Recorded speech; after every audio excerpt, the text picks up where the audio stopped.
गोगोई के गढ़ में बीजेपी या कांग्रेस, किसका है दबदबा? जोरहाट जीत पाएगी बीजेपी या कांग्रेस करेगी वापसी? मशहूर कचौड़ी गली में छिड़ी जबरदस्त चुनावी चर्चा। व्यापारियों ने बताया कौन बनाएगा असम में सरकार। जोरहाट से देखिए एनएमएफ न्यूज की ग्राउंड रिपोर्ट।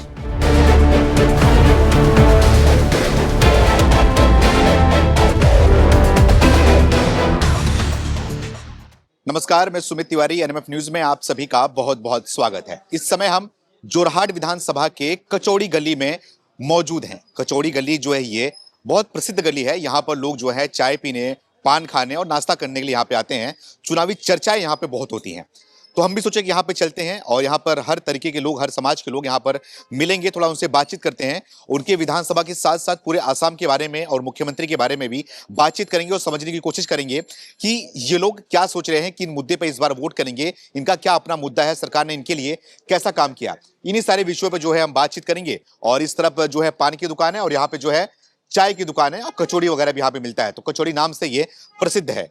आप लोग यहाँ पर चाय पीने आते हैं? जी जी हाँ? जी। अच्छा, तो आप लोग सब यहीं के रहने वाले हैं? जी। अच्छा, क्या नाम है आपका? मेरा विनीत अग्रवाल। विनीत अग्रवाल जी। जी। अग्रवाल समाज भी यहाँ पे रहती है? जी, काफी है। काफी? हाँ। काफी है सर, मैं करीबन 3-3.5 हजार।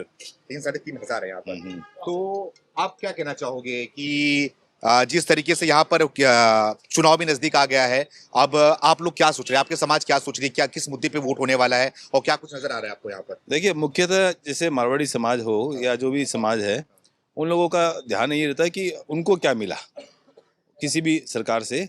और हमारी कोई सरकार से वैसे डिमांड रहती नहीं है। हम व्यवसाय करने वाले हैं और हम लोग 10-20-50 लोगों को रोजगार देते हैं।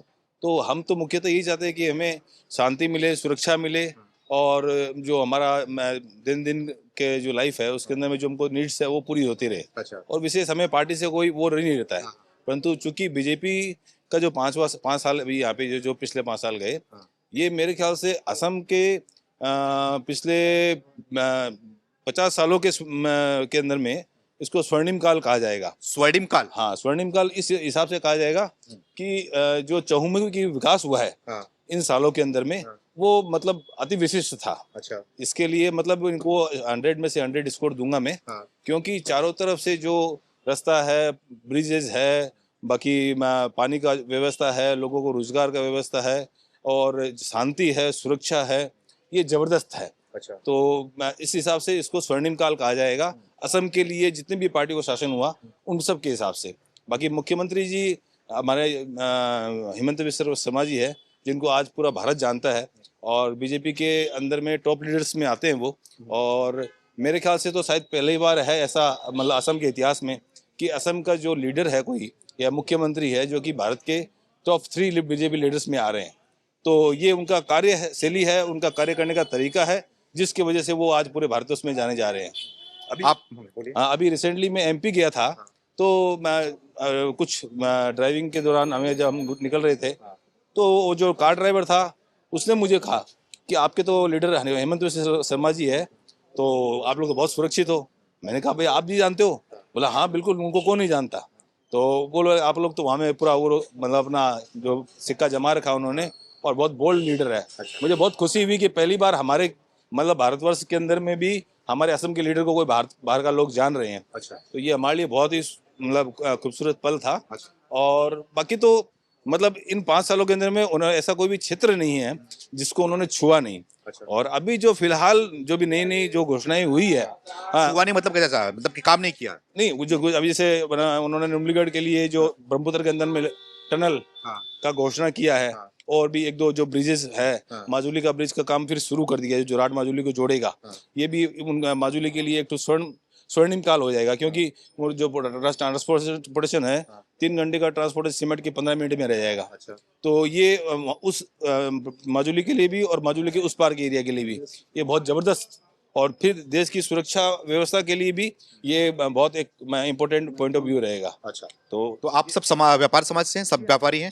अच्छा, ठीक है। तो व्यापारियों के लिए माहौल बनाया गया है आसाम के अंदर, या फिर क्या लग रहा है? क्या नजर? जी, बहुत सुरक्षा है। और मतलब कोई समय में हमें चंदा चिट्ठा का बहुत चक्कर रहता था। क्या होता था? चंदा। क्या होता है? चंदा वसूली, मतलब किसी चीज के लिए भी कोई पैसा मांगना, डिमांड करना और करना पहले जी, किंतु पिछले 5 सालों के अंदर में बिल्कुल सफा। जितना मतलब कि हफ्ता बोलते क्या उसको? भाई नहीं, हफ्ता वसूली थोड़ा अलग टाइप का हो गया। वो कोई ना कोई फंक्शन को लेके कुछ लड़के लोग आते हैं, जबरदस्ती मांगते थे? हाँ, नहीं जबरदस्ती या डोनेशन टाइप में। अच्छा, तो वो सब बंद हो गया, क्योंकि लड़के लोगों के पास टाइम ही नहीं है। हाँ। सब काम में लगे हैं। सब काम में लग गए। पहले हाँ, पहले रोजगार नहीं था तो वो लोगों के पास क्या करेंगे वो लोग बेचारे।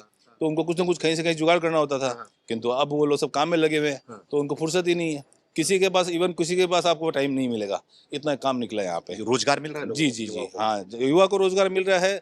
जो रास्ते हाईवेज जो निकल रहे हैं, उनके वजह से जमीनों के दाम बढ़े हैं, तो लोगों को पैसा हाथ में आ रहा है। लोग खर्च कर रहे हैं, खर्च करने के लिए लोगों के पास में पैसा आया है। लड़के लोगों के पास में काम निकल रहा है। जो नए नए यहाँ पे इंडस्ट्री वगैरह आ रहे हैं, उसमें लड़के लोग काम, लोकल लड़के लोगों को काम मिल रहा है, तो समृद्धि तो आनी तय है। अच्छा जी, तो मतलब कि रोजगारी के हिसाब से देखा जाए तो यहाँ पर रोजगार भी लोगों को मिल रहा है, जी। और व्यापारियों के लिए भी सुरक्षित माहौल वातावरण बनाया गया है यहाँ यहाँ पर। पे काम निकलेगा वहाँ पे तो सुरक्षा होगी अपने आप ही। अच्छा। तो काम निकलेगा, लोग काम में लगेंगे, तो लोगों के पास पैसा आएगा, तो लोग फालतू काम करना बंद करेंगे। व्यापार आप लोगों का बढ़ रहा है क्या? जी जी, बढ़ रहा है? बड़ा है। हाँ, और पहले क्या हाल था व्यापारों में, मतलब क्या दिक्कत? पहले भी काम वैसे उतना बुरा नहीं था, परंतु इन 5 सालों के अंदर में जो हमने प्रोग्रेस की है, क्योंकि हम पूरा डायरेक्ट और रेस्ट ऑफ इंडिया से जुड़ गए हैं, अच्छा, तो काम करने में सुविधा हो रही है। माल आने जाने में समय, जो पहले मान लीजिए साउथ से माल आने में 10-12 दिन 15 दिन लगते थे, क्यों, क्या वजह थी? कारण कि रास्ते वगैरह इतने ठीक नहीं थे। अच्छा, अब रास्ते वगैरह सब ढला रहे, तो 4 दिन के अंदर में साउथ की गाड़ी यहाँ पहुंच जाती है। 4 दिन के अंदर? जी जी, पहले 15 दिन लगते थे? 15 दिन लगते थे। मतलब इतना फर्क हो गया? हाँ, इतना फर्क हो गया। सड़कों के बनने के बाद? जी जी, चारों तरफ सड़कों का जाल बिछा दिया मोदी जी ने, अच्छा, तो है। जीएसटी के कारण भी व्यापार करने में बहुत सुविधा हुई है। सामान जो कह रहे हैं भैया कि पहले आने में 4-5 दिन लग जाते थे, टोल नाकों पर फंस जाती थी गाड़ियाँ, चेक गेट्स पे गाड़ियाँ फंस जाती थी। अब वो सिलसिला नहीं है, अब सीधी सीधी जीएसटी है, पेपर्स हैं, गाड़ियाँ सीधे फटाफट आ रही हैं काम। और व्यापारी वर्ग है, व्यापारी को चाहिए शांति। शांति रहेगी, वो अपना खुद निकाल लेगा, क्योंकि व्यापारी वर्ग मेहनत कश वर्ग होता है, और मेहनत कश वर्ग जो है उसे किसी से अपेक्षा नहीं होती, उसे अपने बाजुओं पे विश्वास होता है।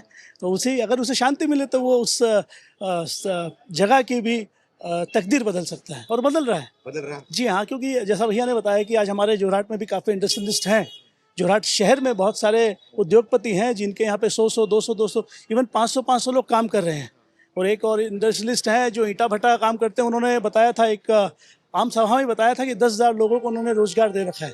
तो रोजगार का सृजन भी करते हैं हम, और हमें शांति चाहिए, हमें और किसी से कुछ नहीं चाहिए, ना हमें कोई किसी तरह की स्कीम से मतलब है, और ना कोई अनुदान चाहिए। हमें शांति चाहिए, शांति मिलेगी देश। माहौल, शांति माहौल मिल रहा है? शांति वाला माहौल है, और शांति वाला माहौल कायम भी रहेगा। सभी का प्रयास भी है, सभी कर भी रहे हैं। और जोरहाट आसाम, जैसे कि आप जानते हैं, बहुत ही स्ट्रेटेजिक लोकेशन है, क्योंकि और यहाँ बांग्लादेश का मुद्दा भी है, और हम घिरे हुए हैं। तो ये बहुत महत्वपूर्ण स्थान है, महत्वपूर्ण जगह है, महत्वपूर्ण राज्य है, न सिर्फ आसाम का, हम जो आसाम में रह रहे हैं उनके लिए, बल्कि पूरे देश के लिए भी, क्योंकि एक बहुत स्ट्रेटेजिक लोकेशन है। तो वही है, तो मतलब सही है, सुरक्षित महसूस हाँ, कर रहे अभी सुरक्षित है। जी हाँ, हैं? आप कुछ बिल्कुल। कह रहे थे? देश की सुरक्षा और इंफ्रास्ट्रक्चर, ये 2 बड़े मुद्दे होते हैं हम लोग व्यापारियों के लिए खास करके। दोनों में बहुत जबरदस्त काम हो रहा है।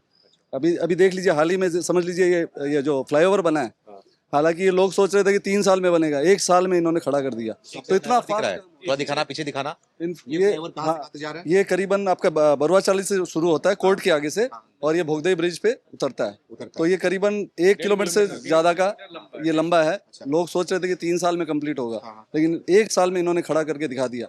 बहुत ही जबरदस्त काम हो रहा है। पुल से बनने से क्या फायदा होगा? बेनिफिट होगा, ये आपका कंजेशन कम होगा, यहाँ पे ट्रैफिक कंजेशन भीड़ इलाका है जाएगा। हालांकि तकलीफ थोड़ी सी हुई थी स्टार्टिंग में सबको, लेकिन अब जो बेनिफिट इसका पता चल रहा है हम लोगों को, अब हम लोग लग रहा है कि मतलब थोड़ा तकलीफ हुआ था, लेकिन मतलब काम किया हम लोग का, बहुत अच्छा बेनिफिट मिलेगा हम लोगों को। और पब्लिक को इतना सहूलियत करके काम किया गया ना, कि पब्लिक को तकलीफ भी नहीं हुआ, और ये फ्लाईओवर भी बन गया। और अभी इंफ्रास्ट्रक्चर के मामले में समझ लीजिए कितने ब्रिज बने हैं आसाम में आज तक। समझ लीजिए बोगीबिल ब्रिज बना है, जो रुका हुआ था कम से कम 10-15 साल तक कांग्रेस की राज में, जो इन्होंने करीबन आते ही 3-4 साल में उसको पड़ता है। किस तरफ? ये डिब्रूगढ़ के पास पड़ता है। और वो हुआ आपका ये एक भूपेन हजारिका ब्रिज बना, वो भी वो धोला सदिया में, वो भी काम मतलब कितने सालों से पेंडिंग था, लेकिन बीजेपी आते ही इन्होंने काम किया। अभी लेटेस्ट आपने देखा ही होगा, आपने न्यूज में भी सुना होगा, आपके चैनल में भी दिखाया होगा, गुवाहाटी में अभी इनॉग्रेशन हुआ था, वो भी बहुत मतलब इम्पोर्टेंट ब्रिज था, उसका भी हो। तो इंफ्रास्ट्रक्चर के मामले में तो बीजेपी के आने के बाद में जो काम हो रहा है आसाम में, बहुत वाकई में तारीफ के काबिल है। लेकिन गरीब महिलाएं पिछड़े जो हैं यहाँ के, वो अछूते हैं क्या? क्या उन तक काम नहीं हो पाया? ऐसा कुछ नहीं लगता हमें तो बहुत अच्छा काम हो रहा उनके लिए भी बहुत स्कीम्स लागू है। की हर गई जगह है। गांव में पानी पहुंचने का, बिजली पहुंचने का सब काम हो रहा है। और बाकी रोजगार भी मिल रहा है, और समझ लीजिए गरीब को जैसे समझ लीजिए राशन का भी बेनिफिट मिल रहा है। तो हर तरफ से ऐसा कुछ नहीं है, हमें तो नहीं लगता। विकास की जब हवा चलती है, विकास की जब हवा चलती है तो सभी को लगती है, कोई अछूता नहीं रहता है। अब घास को कुछ कम लगता है, पेड़ों को कुछ ज़्यादा लगती है, तो ऐसा भी बात नहीं है। सबको ही जुड़े हुए हैं, सबको सुविधाएं मिल रही हैं। सरकार ने भी काफ़ी स्कीम्स उनके लिए अनाउंस की है उनके लिए। अभी लखपति दीदी बनाने का भी कार्यक्रम चल रहा है, चेक वितरण किए जा रहे हैं 10-10 हज़ार के, ताकि वे स्वावलंबी बने, अपने पैरों पे खड़े हो सके, अपना व्यवसाय कर सकें। तो सरकार अपना कार्य वो कहते हैं ना कि वाजपेयी जी ने कहा था कि देश के अंतिम व्यक्ति तक विकास पहुंचना चाहिए, सरकार की सुविधाएं पहुंचनी चाहिए। तो ये काम कर रहे हैं, उस राह पे चल रहे हैं, प्रयास जारी है। अच्छा, आप भी क्या कह रहे थे? मैं बोला था कि जो भी स्कीम्स गवर्नमेंट अनाउंस करती है ना, ये ऐसा पहली बार देखने में आया कि सिर्फ कागजों में नहीं है। अच्छा, पिछली सरकारों में हमें ऐसा देखने को मिला कि कागजों में ही स्कीम जारी होती थी और कागजों में ही खत्म हो जाती थी। जैसे आपका ये जैसे मनरेगा जो था, या लखपति दीदी स्कीम है, या जो मनरेगा का नाम हट गया, पता क्या? मुझे मालूम है, जी राम जी कर दिया उन्होंने। अब तो दिक्कत तो उससे भी है कि उसमें राम का नाम रख दिया जी, उसमें 150 दिन का उन्होंने रोजगार बढ़ा दिया ऑलरेडी। तो ये सारी स्कीम और हम ट्रैक पे देख रहे हैं, रास्ते पे देख रहे हैं, स्कीम लोगों को मिल रही है और लोग उससे लाभान्वित हो रहे हैं। पिछली सरकारों के अंदर में हमने देखा था कि 6 घंटे 7 घंटे जो बिजली जो जाना आम बात थी, 5-6 घंटे लोड शेडिंग होना आम बात थी। किंतु अब भी ऐसा हो गया कि हमारा जो घर में इन्वर्टर है उसको वो कभी काम यूज ही नहीं आता है, वैसे बेकार ही पड़ा है। जनरेटर तो सबने हटा ही दिया ऑलरेडी। जनरेटर तो आपको बहुत रेयरली किसी घर में मिलेगा, अदरवाइज तो सब आपका इन्वर्टर में चलते थे। इन्वर्टर भी यूज नहीं होता है, इतनी बिजली की जबरदस्त सप्लाई। आप लोग व्यापारी हैं, आप लोग अच्छे से समझा सकते हैं कि जो ये महिलाओं को 10,000 रुपए दिया जा रहा है, जो कि बढ़ा के आगे और भी बढ़ाया जाएगा, तो इससे क्या व्यापार का अवसर बढ़ेगा महिलाओं में, और क्या लग रहा है कि इसका असर पड़ने वाला है? क्या वाकई में इसका जो है महिलाएं लाभ उठाएंगी? नहीं, बिल्कुल उठाएंगी। और आसाम की महिलाएं, यहाँ में नारी शक्ति बहुत ही ज्यादा शक्तिशाली है। अरे घरों में पुरुष और महिला दोनों ही काम करने वाले हैं, दोनों ही जॉब करते हैं या दोनों ही कुछ ना कुछ करते हैं। ऐसे नहीं है कि भाई महिलाएं खाली हाउसवाइफ है, महिलाएं भी पूर्ण मतलब पुरुषों से कंधा मिला के चलती है। तो जब उनको ये फाइनेंस मिलेगा तो वो लोग कुछ ना कुछ घरेलू का उत्पाद निकालेंगी, या कुछ चावल वावल है और है, या कुछ कढ़ाई बुनाई का काम है, बहुत सारी तरह की चीजें होती है जिनसे वो अपना रोजगार निकाल सकती है। तो महिलाओं को सशक्तिकरण की दिशा के अंदर में मोदी सरकार ने और हमारे शर्मा जी सरकार ने बहुत कुछ कार्य किया है, और इसका रंग हमें अभी अब देखने को मिल रहा है। जी, आप कुछ कह रहे थे? हाँ सर, मैं कहना चाहता था कि जैसे कि अग्रवाल जी कहे हैं, बहुत अच्छे बात कहे हैं, इनके सारे बातों से मैं सहमत हूँ। और देखिए, ये सरकार ने विकास के मुद्दे पर बहुत सारी कामें की है, और इनकी गिनतियाँ तो ऐसे अनगिनत है, मैं फिर भी कुछ बोल ही देता हूँ। जैसे देखिए, अभी अरुणोदय बोल के आशनी मिल रहा है महिलाओं को, मेरे ही घर में खुद मिल रहा है। कितना मिला? वो मंथली 1250 ऐसा कर कुछ मिला, और इस बार सुना और कुछ ज्यादा आएगा। और राशन इत्यादि जो मिल रहा है वो मिल ही रहा है, और माहौल भी बहुत अच्छा है, सभी लोग हर्षोल्लास से त्यौहार मना रहे हैं, सारे कामों को भी कर रहे हैं। और यहाँ तक कि मैं ये भी कहना चाहूँगा कि ऐसे हम लोग यूपी में भी रहते हैं, तो वहाँ में भी मेरे पिताजी को किसान की तरफ से मतलब एनुअली मतलब कुछ पैसे मिल जाते हैं किसान की तरफ से भी। मतलब जहाँ जहाँ ये गवर्नमेंट है काम बहुत अच्छा किया, और उससे हम बहुत खुशी हैं। नहीं, आप बता रहे हैं कि ये अभी मिल रहा है, क्या पहले के कांग्रेस जमाने में यहाँ पर कुछ नहीं हुआ करता था? और जोरहाट में जहाँ खड़े हैं यहीं से मुख्यमंत्री थे, है ना? तो मुख्यमंत्री का ये क्षेत्र रहा है, तो क्या आप लोगों को ये फायदा नहीं मिल पाया? तरुण गोगोई यहाँ से मुख्यमंत्री रहे थे। हाँ, वो सर थे, लेकिन अभी का मतलब कार्यक्रम ज्यादा आ गया है, पहले से बहुत। अब देखिए, तो ब्रिज ही देखा जाए तो 1 साल 3-4 महीने में इतना बड़ा ब्रिज बनाना, 1.5 किलोमीटर लंबा ब्रिज बनाना, जो कि इम्पॉसिबल था, फिर भी अभी हमारे जो मुख्यमंत्री, आदरणीय मुख्यमंत्री जी ने इसे पूरा करके सपने को दिखलाया। और भी अभी कुछ थोड़ी बहुत काम है, वो भी चल रही है, वो भी 10 दिनों तक पूरा हो जाएगा। और भी यहाँ पर देखिए, पहले से विद्युत इलेक्ट्रिसिटी भी अच्छा होता है, लाइट की भी, और भी चारों तरफ में ये ड्रेन नाला ये सब का भी काम चल रहा है। ब्रह्मपुत्र से भी सुना हो कि पानी कनेक्शन आने वाला है, तो तरह तरह की बहुत सारी लाभ योजनाएं मिल रही है। और बड़ा मुद्दा है खास करके आसाम के लिए सुरक्षा को लेकर। ये खास करके हेमंत बिस्वा शर्मा बार बार बोलते हुए दिखाई देते हैं, मियाँ मुसलमान का नाम लेते हैं वो। तो क्या लगता है कि ये टारगेट करते हैं मियाँ को, यहाँ से भगाना चाहिए, या फिर क्या वो खुल के बोलते हैं इनको परेशान करूंगा, उनको भगाऊंगा यहाँ से? नहीं, ऐसा तो नहीं है, सभी एक साथ मिल करके विकास में ही है, और जो थोड़ा बहुत जो है देखिए इनका उनका उनका मियाँ से मतलब यहाँ के वासिंदों से नहीं है, जो घुसपैठ करके आए हैं। जो अब बांग्लादेशियों से। घुसपैठ से तो पूरा यूरोप परेशान है, जर्मन परेशान है, फ्रांस परेशान है, आप तो खुद देख रहे हैं। यूएस जैसी महाशक्ति वो परेशान है। तो घुसपैठ नहीं होने चाहिए। आने हैं, कागज लेके आइए, कागज दिखाइए, लेके आइए, अंदर आइए ना, किसी को भी यहाँ से निकाल नहीं रहे हैं। घुसपैठियों का बहुत बड़ा मुद्दा है। इन्फिल्ट्रेशन जो होता है वो किसी भी देश के लिए, किसी भी राज्य के लिए सही नहीं है, किसी भी समाज के लिए सही नहीं है।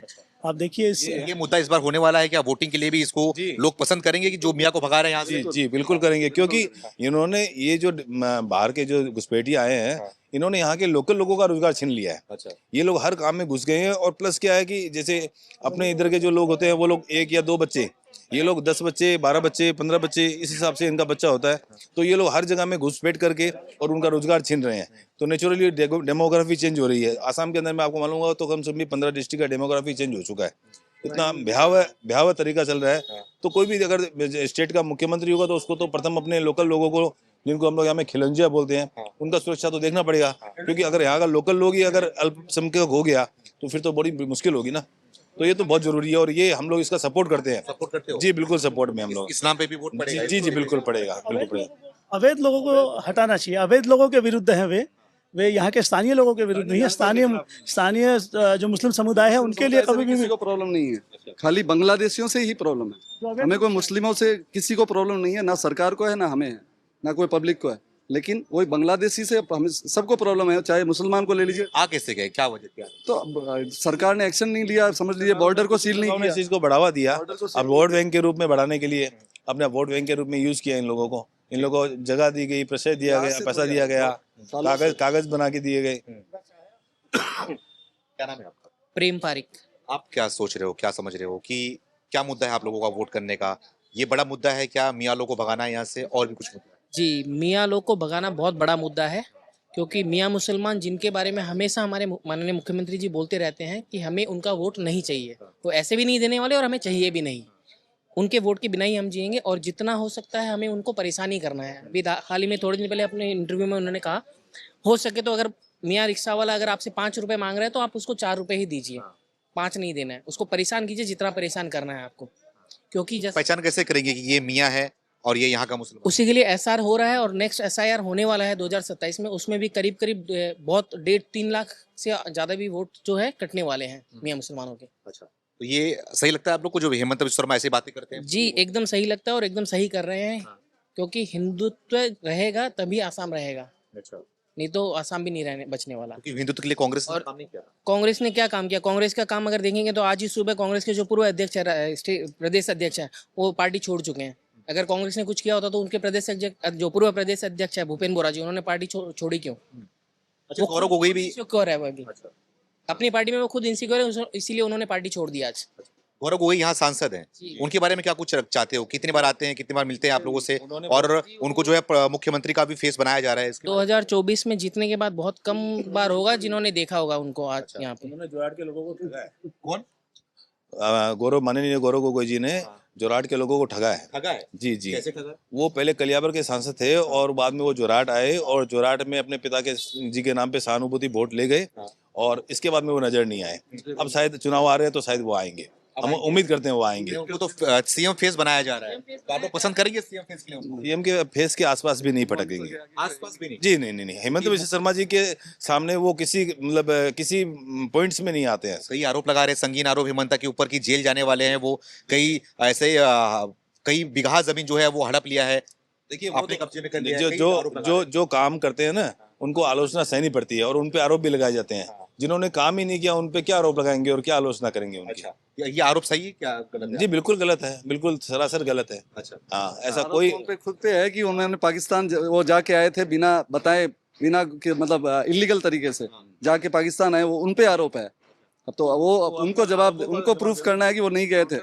उनको आप लोग क्या मानते हैं? हम लोग तो मानते हैं गए। गए? जब हम मुख्यमंत्री जी ने इतने बड़े सबूत दिए हैं तो बिल्कुल गए हैं। हम तो यही मानते हैं। स्वीकार करें। वो अगर नहीं गए हैं तो उन्होंने आज तक कमेंट ही नहीं किया उसके ऊपर।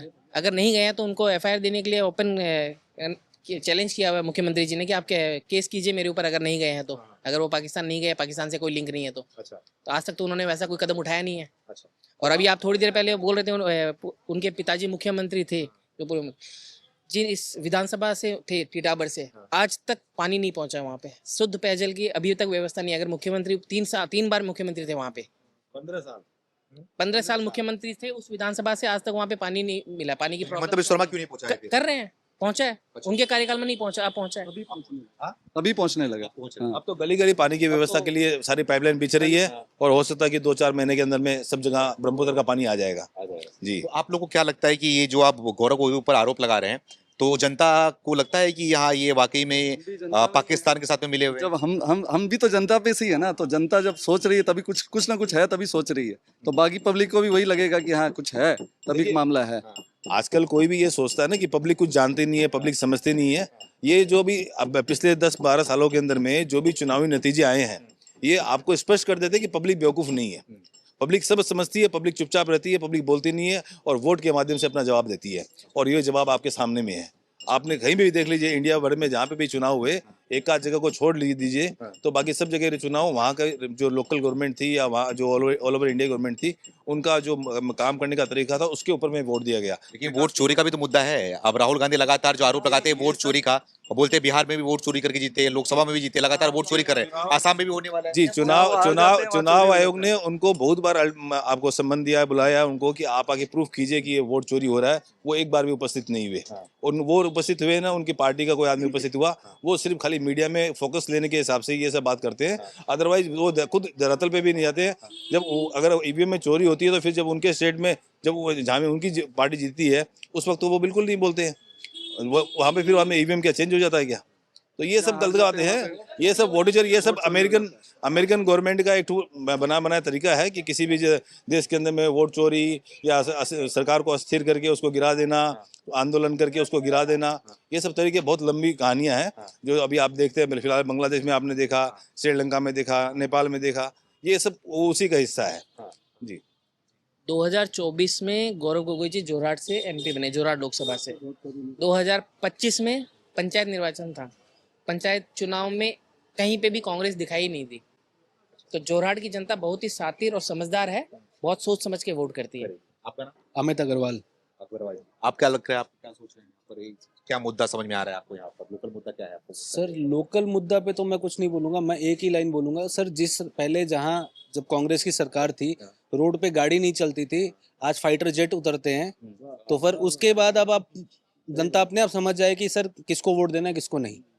जो डिब्रूगढ़ में, डिब्रूगढ़ में डिमो मोरान में तो वहाँ पे मोदी जी भी आए थे जो फाइटर जेट से खुद ही उतरे हैं। हाँ सर। तो आप बोल रहे हैं कि पहले यहाँ पे गाड़ी भी नहीं उतरती थी, अब फाइटर जेट भी नहीं चलते। हाँ सर, मैं खुद जब भी मैं जाता था उधर तो मेरे को सर आप सोचो गाड़ी की हालत खराब हो जाती थी।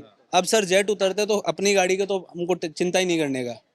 ये हाल है सर, ये कंपेयर कर रहा हूँ। हाँ सर।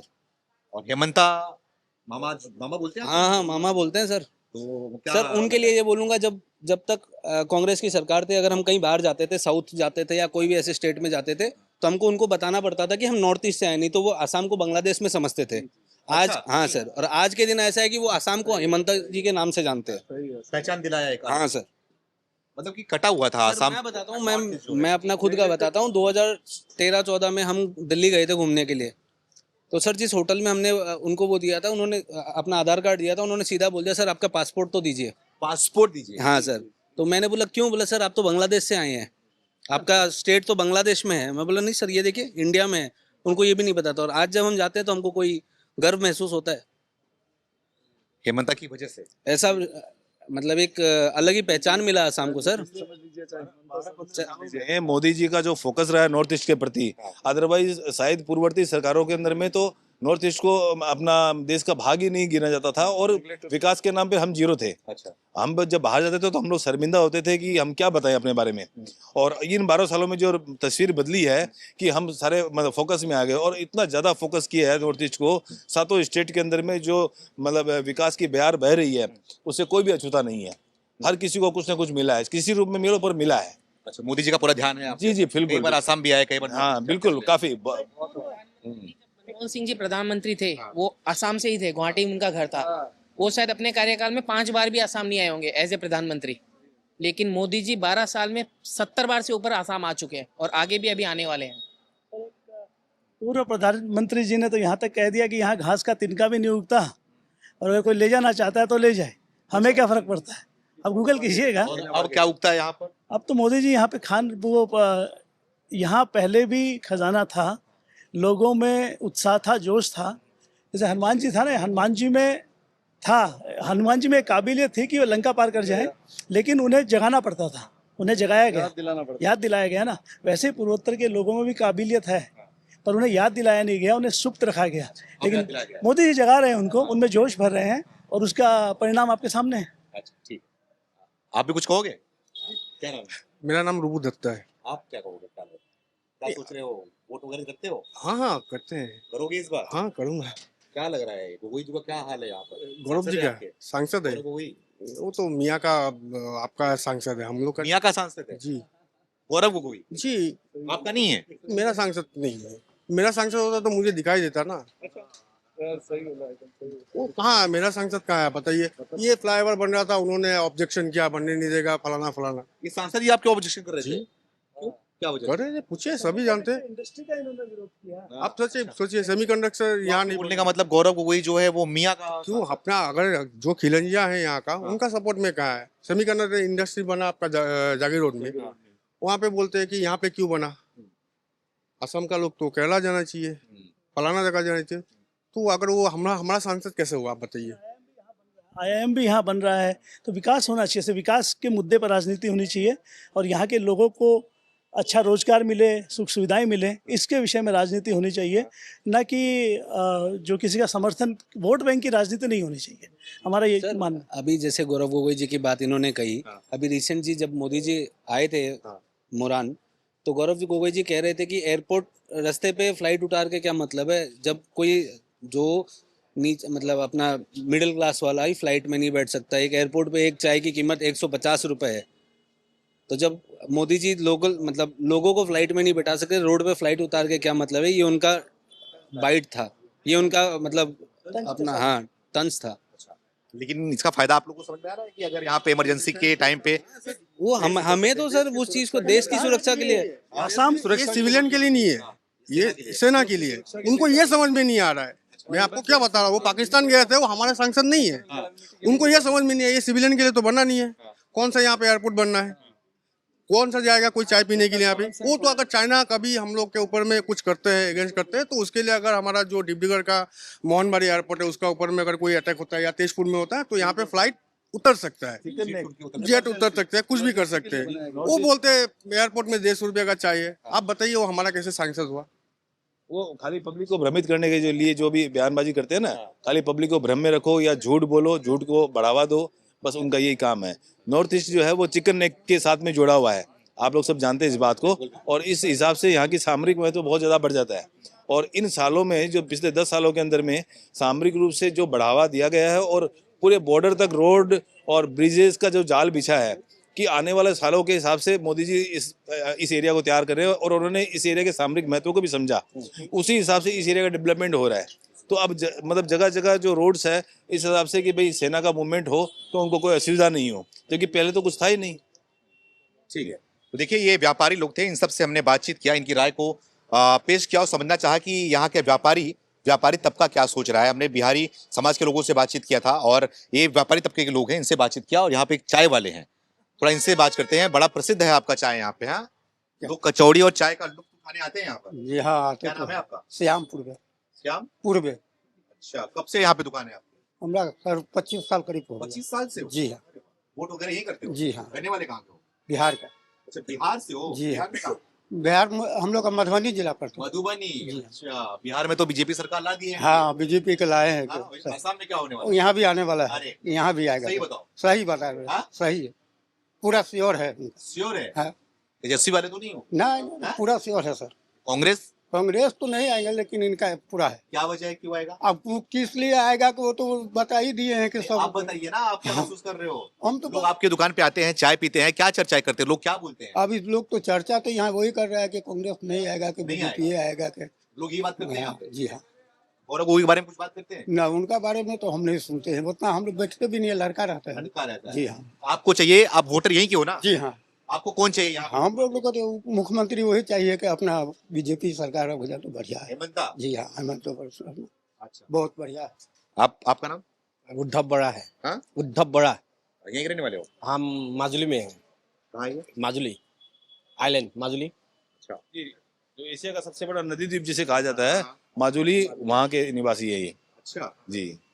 तो आप लोग वोट कर दो, करो। हाँ हाँ हाँ, क्या समझ में आ रहा है? इस बार तो बीजेपी आएगा। बीजेपी आएगा? बीजेपी आएगा। अच्छा, आप लोग के यहाँ जो आइलैंड है वहाँ पे कितने आबादी है वहाँ पर? बहुत आबादी है। अच्छा, तो बीजेपी क्यों, क्या पसंद आया युवाओं को, अब क्या वो पसंद आया? काम किया है ना, बहुत काम किया है। और दुखिया जो गरीब लोग, गरीब आदमी, हाँ। वो लोग चाकरी बिना पैसा चाकरी मिलता है। मेरा बिना भाई पैसे का मिल रहा सरकारी नौकरी मिल रहा है? हाँ आपके भाई को मिला? हाँ, कहाँ पे मिला काम, जो नौकरी? टीचर। हाँ? टीचर टीचर टीचर में? टीचर। गवर्नमेंट जॉब मिला? हाँ, गवर्नमेंट। बिना पैसा हाँ, दिए? बिना पैसे में। हमारा हमारा गांव में हाँ। 12 आदमी चाकरी प्रथम मिला। आपके गांव में 12 आदमी को सरकारी नौकरी मिली? हाँ और बिना रिश्वत दिए? हाँ हाँ, और पहले क्या हाल था? फिलहाल तो चाकरी नहीं था। था ही नहीं? हाँ, था ही नहीं, नौकरी नहीं मिलता है, मिलता ही नहीं था? मिलता नहीं था। और अब मिल रहा है बिना रिश्वत का? हाँ हाँ हाँ पहले रिश्वत भी लगता था क्या? हाँ हाँ, मालूम नहीं है। हाँ। अच्छा, जो- ये था ही नहीं। हाँ, था ही नहीं। और क्या मुद्दा है गरीबों के लिए? अच्छा है। अच्छा है? हाँ एजुकेशन वगैरह सब कुछ हाँ, ठीक है? ठीक है। बढ़िया है। हाँ हेमंता जी? है, हमारा तो जैसे मामा अच्छा है। मामा अच्छा है? हाँ, मामा जी को क्या बोलोगे कहने हाँ। पर? अच्छा बोलेगा। अच्छा बोलो। हाँ, और गौरव गोगोई? गौरव अच्छा है, हाँ। किंतु मार्केट में नहीं आएगा। हाँ? मार्केट में नहीं आएगा। मार्केट अभी में नहीं आएगा? नहीं आएगा वो भी। कैसे आएगा? मार्केट में मामा ही रहेगा? मामा ही रहेगा। गौरव आएगा तो क्या करेगा? हाँ। अकेला आदमी क्या करेगा? अच्छा, हाँ इसीलिए मामा हाँ जी। हाँ। यहाँ पर कुछ दुकानदार भी है, थोड़ा दुकानदार के पास जाते हैं। अरे हालचाल बताओ, नाम तो बताओ। मेरा नाम सूरजीत बिरागी। अच्छा, यही पे दुकान कब से है आपका? हम रहते हैं इधर पर। दुकान कब यहाँ पे? हाँ, मालिक और है। अच्छा, वोटर यहीं के हो ना? हम आसाम वोटर के? आसाम के। लोकल ही हो ना? हाँ, लोकल ही है। तो चुनाव भी नजदीक आ रहा है, क्या लग रहा है सरकार वगैरह सही कर रही है काम आप लोग के लिए? सर नहीं बोलो। यहाँ पे कुछ महिलाओं से बात करते हैं। थोड़ा दीदी बात करो हमसे, आप भी। क्या नाम है आपका? श्री टुटुमनी दास। अच्छा, आप गृहिणी हो, घर पे रहते हो? हाँ, घर पर। तो सरकार वगैरह के बारे में कुछ सरकार दे रही है आपको फायदा? हाँ, दे रही है। क्या दे रही है? थोड़ा हिंदी जो करने में जितना बनता है उतना बोलो। आसामी बोल दो। পাইছো, বহুত পাইছো। पैसा मिलता है? পেচা বুলি নহয়, हाँ। এনে তেওঁ ইমানখিনি এটা টাউনৰ মাজত কৰি দিছে দলং। সেইটো হিচাপতে বা এনেকে সাহায্য বুলিয়ে বা যিকোনো বস্তুৱে বা কিছুমান কাম বেছি হেৰিয়েকে কৰে আৰু সেইকাৰণে। और इस बार चुनाव में किसको बनाएंगे मुख्यमंत्री? हेमंता क्या? জনতাই যাকে ভাল পাব তেওঁকে উঠাব। जनता तो आप भी हो? ন অকল মই ভোট দিলে বুলি নহয় নহয়, তেওঁ চবেই দিলে। आपकी पसंद कौन? তেওঁৱে হয়। वही हाँ। हेमंता जी? हाँ। देखो इतना मुझे आसामी थोड़ा समझने लगा। तो देखिए, लोगों से बातचीत करके, व्यापारी लोग थे उनसे बातचीत किया हमने, और इस मार्केट में आया, लोगों से समझा कि इनके विधानसभा में क्या इनका अपना मुद्दा है और क्या कुछ किस मुद्दे पे वोट करने वाले हैं, और सरकार के कामकाज को लेकर क्या सोचते हैं और क्या रिपोर्ट कार्ड है, सब कुछ हमने इनसे जाना। इनकी राय को हमने आप तक पेश किया, और आप भी अपनी राय को कमेंट करके हमें जरूर बताएं। धन्यवाद।